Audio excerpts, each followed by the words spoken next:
Hello everyone, आप सभी का आर के विलेज फ्रेंड चैनल पर स्वागत है। आज के इस वीडियो में बैंगन की खेती की पूरी जानकारी प्रदान की जाएगी कि किस प्रकार से इसमें मिट्टी की ज़रूरत होती है, कितनी खाद की ज़रूरत होती है। सारी जानकारी, संपूर्ण जानकारी इस वीडियो के माध्यम से दी जाएगी। बैंगन की खेती ऊंचाई वाले स्थानों को छोड़कर भारत में लगभग सभी क्षेत्रों में प्रमुख सब्जी की फसल के रूप में उगाई जाती है, जिसमें नमी, प्रोटीन, वसा, खनिज तत्व, रेशा, कार्बोहाइड्रेट, सोडियम, पोटेशियम, लोहा, सल्फर, क्लोरीन, विटामिन ए आदि प्रमुख तत्व पाए जाते हैं, जो कि एक संपूर्ण सब्जी के रूप में कार्य करते हैं। बैंगन की खेती के लिए सबसे पहले आता है मिट्टी कैसी होनी चाहिए। इसकी खेती अच्छे जल निकास युक्त सभी प्रकार की भूमि में की जा सकती है। बैंगन की अच्छी उपज के लिए बलुई दोमट से लेकर भारी मिट्टी जिसमें कार्बनिक पदार्थ की मात्रा पर्याप्त उपयुक्त होती है। भूमि का पीएच मान 5.5 से 6 के बीच होना चाहिए, जिसमें सिंचाई का उचित प्रबंध होना बहुत ही आवश्यक है। इसकी कौन कौन सी किस्में आती हैं? बैंगन में फलों के रंग और पौधों के आकार में बहुत विविधता पाई जाती है। मुख्यतः इसका फल बैंगनी, सफ़ेद, हरे, गुलाबी एवं धारीदार रंग के होते हैं। आकार में भिन्नता के कारण इसके फल गोल, अंडाकार, लंबे एवं नाशपाती के आकार के होते हैं। इसकी एक किस्म आती है स्वर्ण शक्ति। पैदावार की दृष्टि से उत्तम यह है। ये संकर किस्म है। इसके पौधे की लंबाई लगभग 70 से 80 सेंटीमीटर, फल लंबे, चमकदार, बैंगनी रंग के होते हैं। इसका औसत भार 150 से 200 ग्राम के बीच होता है। यह किस्म 700 से 750 क्विंटल प्रति हेक्टेयर की दर से उपज हमें दे देती है। और एक अगली है स्वर्णश्री। इस किस्म के पौधे 60 से 70 सेंटीमीटर लंबे, अधिक शाखाओं युक्त, चौड़ी पत्ती वाले होते हैं। फल अंडाकार होता है। ये भरता बनाने के लिए उपयुक्त किस्में हैं। और अगली किस्म है स्वर्णमणि। इसके पौधे 70 से 80 सेंटीमीटर लंबे और पत्तियां बैंगनी रंग की होती हैं। फल 200 से 300 ग्राम के वजन, गोले एवं गहरे बैंगनी रंग के होते हैं। ये भूमि में उत्पन्न जीवाणु मुरझा रोग के लिए सहिष्णु होते हैं। इसकी उपज प्रति हेक्टेयर 600 से 650 क्विंटल तक मिल जाती है। इसके बाद आता है स्वर्ण श्यामली। भूजनित जीवाणु से प्रतिरोधी है।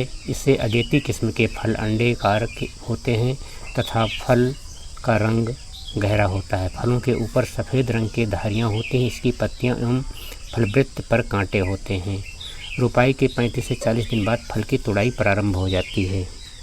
और एक किस्म आती है स्वर्ण प्रतिभा।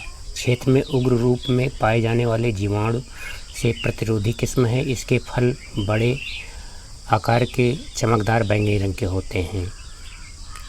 अगली बात आती है हम पौधे को तैयार कैसे करें। बैंगन की बुआई शरद काल के लिए जुलाई अगस्त में एवं ग्रीष्म फसल के लिए जनवरी फरवरी में एवं वर्षाकालीन फसल के लिए अप्रैल में बीजों की बुआई की जाती है। 1 हेक्टेयर खेत में बैंगन की रोपाई के लिए सामान्य किस्मों के लिए 250 से 300 ग्राम एवं संकर किस्मों के लिए 200 से 250 ग्राम बीज पर्याप्त होता है। बीज का उपचार भी बहुत आवश्यक होता है। इसे ट्राइकोडर्मा अथवा बावेस्टिन से बीज उपचारित कर लेना चाहिए। बुआई के बाद आता है खाद कितनी डालना चाहिए। तो अच्छी पैदावार के लिए 200 से 250 कुंटल प्रति हेक्टेयर की दर से सड़ी हुई गोबर की खाद खेत में डालना चाहिए तथा नाइट्रोजन की मात्रा 120 से 150 किलोग्राम एवं पोटास 83 से 80 से 100 किलोग्राम एवं फास्फोरस 50 से 60 किलोग्राम की दर से डालना चाहिए। नाइट्रोजन की 1/3 एवं फास्फोरस एवं पोटास की पूरी मात्रा खेत बनाते समय डाल करके उसे मिला देना चाहिए।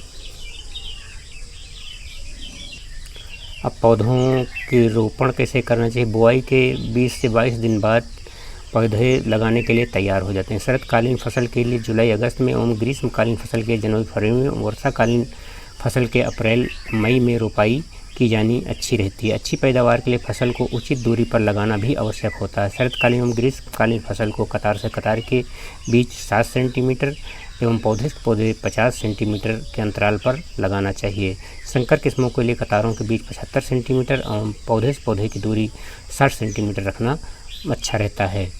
और रोपाई शाम के समय करना चाहिए, जिससे दिन के समय धूप होने से पौधे मरते नहीं हैं। रोपाई करने के बाद मौसम के अनुसार उसकी सिंचाई कर देना चाहिए। तुड़ाई के समय विशेष ध्यान ये रखना चाहिए कि जो चमकदार और मुलायम फलों की तुड़ाई कर लेना चाहिए। जब ज़्यादा सख्त हो जाते हैं, बदरंग हो जाते हैं, तो बीज उसमें बन जाता है, वो बाज़ार में उचित मूल्य नहीं मिल पाता है। इसलिए उनको समय रहते उनकी तुड़ाई कर लेना चाहिए। इसके बाद आता है इसमें कौन कौन सी रोग और बीमारियां लगती हैं। तो इसमें तना एवं फल छेदक लगता है। एक कीट फसल को काफ़ी नुकसान पहुंचाता है। इसके लार्वा शीर्ष पर पत्ती के जुड़े होने के स्थान पर छेद बनाकर घुस जाते हैं और उससे अंदर से खा जाते हैं, जिससे टहनी का विकास रुक जाता है। बाद में आगे का भाग मुरझा जाता है। फल आने पर लार्वा इसमें छेद का गूदे का बीज खाते हैं। इसकी रोकथाम के लिए समेकित कीट प्रबंधन अपनाना चाहिए। शाखाओं को काटकर अलग कर देना चाहिए तथा फेरोमेन अथवा कीट प्रभाव को कम करने के लिए फलों पर कीट प्रभाव को कम करने के लिए नीम ऑयल का भी प्रयोग किया जा सकता है तथा इससे जब लाभ न मिले तो साइपरमेथ्रिन एवं इंडोसल्फान का प्रयोग भी किया जा सकता है।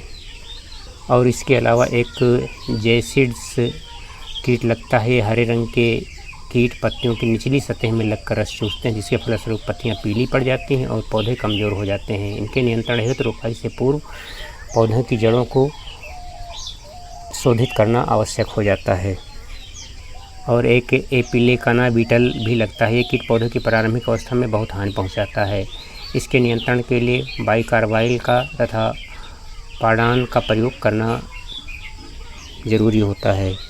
और बैंगन की खेती में कुछ रोग भी लगते हैं, जैसे आर्द्र गलन रोग। ये पौधे का प्रमुख फफूंदी जनित रोग है। इसका प्रकोप 2 अवस्थाओं में देखा गया। प्रथम अवस्था में पौधे जमीन की सतह से बराबर निकलने से पहले ही मर जाते हैं तथा द्वितीय अवस्था में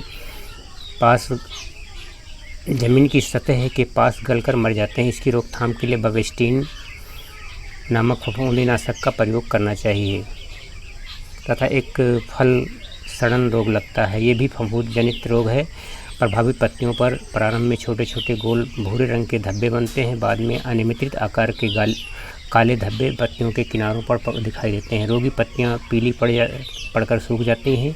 फलों पर धूल कणों के समान पूरी संरचना दिखाई पड़ती है। बाद में बढ़कर काले धब्बों के रूप में दिखाई देती है। इस रोग के नियंत्रण के लिए बवेस्टीन बीज के उपचार के समय ही बीज उपचारित कर लेने से इस समस्या से निजात मिल जाती है। तो इस प्रकार से बैंगन में रोग, बीमारी एवं कीटों से का अच्छा प्रबंधन करके बैंगन से अच्छा लाभ प्राप्त किया जा सकता है। मेरा वीडियो पसंद आया हो तो लाइक करें तथा शेयर करें। मेरे चैनल पर पहली बार आए हैं तो मेरे चैनल को सब्सक्राइब करें। वीडियो देखने के लिए बहुत बहुत धन्यवाद। जय हिंद, वंदे मातरम।